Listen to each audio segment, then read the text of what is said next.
Assalamualaikum warahmatullahi wabarakatuh dan salam sejahtera. Saya Adani Izli binti Abdul Azim, nombor matrik A172111. Video ini bertujuan untuk membentangkan projek akhir bagi kursus Citra LMCP 1352, asas-asasan data dalam pengangkutan. Berikut adalah merupakan soalan bagi cadangan pembinaan lebuh raya tol dengan berdasarkan data yang diberi. Soalan pertama, kirakan pengiraan bagi pengeluaran dan penarikan setiap bandar. Kadar pengeluaran adalah 2.2 setiap rumah, manakala kadar penarikan adalah 3.3 bagi setiap 100 meter persegi luas lantai. Bagi pengiraan pengeluaran, unit setiap rumah perlu didarabkan dengan kadar pengeluaran iaitu 2.2, manakala bagi penarikan pula, luas lantai didarabkan dengan penarikan iaitu 3.3. Kemudian bagikan dengan 100. Jadual belah kanan adalah merupakan jumlah pengeluaran dan penarikan. Soalan yang kedua pula, jika 65% perjalanan menggunakan kereta persendirian dan purata isi kereta ialah 1.9 orang per kereta, kirakan pengeluaran dan penarikan. Ini bermakna kita perlu mengira pengeluaran dan penarikan yang baru. Caranya adalah pengeluaran dan penarikan asal atau pengeluaran atau penarikan asal perlu didarabkan dengan 65% dan dibahagikan dengan 1.9. Seterusnya adalah soalan kirakan semula pengeluaran dan penarikan supaya menjadi sama. Okey, untuk mendapat jumlah pengeluaran dan penarikan jumlah yang sama, first kita mesti dapatkan nilai purata terlebih dahulu, di mana cara pengiraannya adalah jumlah pengeluaran tambah jumlah penarikan dan bahagi kepada 2.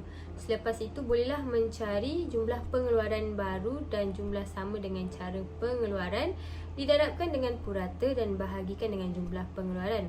Sama seperti penarikan, caranya adalah penarikan darab dengan purata dan bahagi dengan jumlah pengeluaran. Soalan keempat adalah kirakan metrik asalan tujuan. Berikut adalah merupakan nilai metrik asalan tujuan yang diperolehi. Okey, soalan yang kelima pula, kirakan semula metrik perjalanan asalan tujuan bagi kereta yang melalui lebuh raya jika perjalanan antara bandar menggunakan lebuh raya. Langkah pertama adalah mencari nilai perjalanan antara bandar menggunakan lebuh raya. Mulanya, darabkan nilai pengeluaran setiap bandar dengan 70% dan begitu juga dengan nilai penarikan. Kemudian, setelah nilai tersebut diperolehi, langkah seterusnya adalah mengira semula pengeluaran dan penarikan supaya mendapat jumlah pengeluaran dan penarikan menjadi sama. Formulanya adalah pengeluaran darab purata bahagi dengan jumlah penarikan. Formula sama yang digunakan juga bagi mencari penarikan.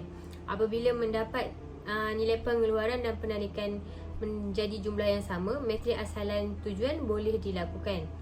Dan metrik asalan tujuan adalah seperti berikut. Setelah itu, soalan yang ke-6 pula adalah umpukan pengaliran lalu lintas kereta di antara bandar-bandar kedua arah. Berikut adalah nilai umpukan yang diperolehi dari bandar A ke bandar F dan dalam jadual yang sama juga menunjukkan umpukan pengeluaran dan penarikan kereta dari bandar F ke bandar A. Okey. Kemudian berikut adalah pengaliran lalu lintas kereta di mana anak panah di atas menunjukkan dari bandar A ke bandar F dan anak panah di bawah pula menunjukkan dari bandar F ke bandar A. Seterusnya bagi soalan ke-7. Jika kadar tol yang dikenakan sebanyak 20 sen bagi setiap kilometer, kirakan jumlah kutipan tol. Okey, yang pertama, kirakan kadar mengikut bandar yang perlu dibayar dengan formulanya adalah jarak darab dengan 20 sen. Kemudian boleh kirakan jumlah kutipan per bandar di mana formulanya jumlah perjalanan kereta darab dengan kadar yang perlu dibayar mengikut bandar iaitu yang kita kira sebelum ni. Kalau kita lihat dalam jadual ini adalah merupakan jumlah kutipan tol jika bermula dari bandar A ke bandar F. Manakala jadual seterusnya ini pula adalah merupakan jumlah kutipan tol jika bermula dari bandar F dan berakhir ke bandar A. Jika kita lihat di bawah slide, ia adalah merupakan jumlah kesemua kutipan tol di mana formulanya adalah jumlah kutipan tol bermula dari bandar A dan akhir bandar F perlu ditambah dengan jumlah kutipan tul jika mula dari bandar F dan akhir di bandar A. Jumlahnya adalah sebanyak RM433,709 Malaysia. Kemudian bagi soalan 8 pula, kirakan pengaliran maksimum 1 jam jika 30% pengaliran adalah dalam masa 1 jam puncak.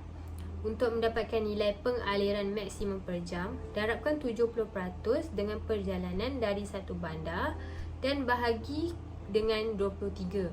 Di jadual kiri adalah pengaliran maksimum per jam dari bandar A ke bandar F. Dan di jadual kanan pula adalah pengaliran maksimum per jam dari bandar F ke bandar A. Soalan ke-9 adalah lukiskan visual umpukan perjalanan antara bandar. Berikut adalah merupakan lukisan visual umpukan perjalanan antara bandar yang telah saya perolehi. Dan kita pergi kepada soalan yang terakhir adalah jika muatan jalan raya ialah 1,800 kereta per jam, berapa lorong lebuh raya ini patut dibina? Formulanya adalah 30% didarabkan dengan jumlah umpukan kemudian ditolakkan dengan 1,800. Di dalam slide ini, jawapan yang diperolehi sebelah kiri adalah jadual yang menunjukkan lorong yang perlu dibina dari bandar A ke bandar F, manakala di sebelah kanan pula adalah jadual yang menunjukkan lorong yang perlu dibina dari bandar F ke bandar A.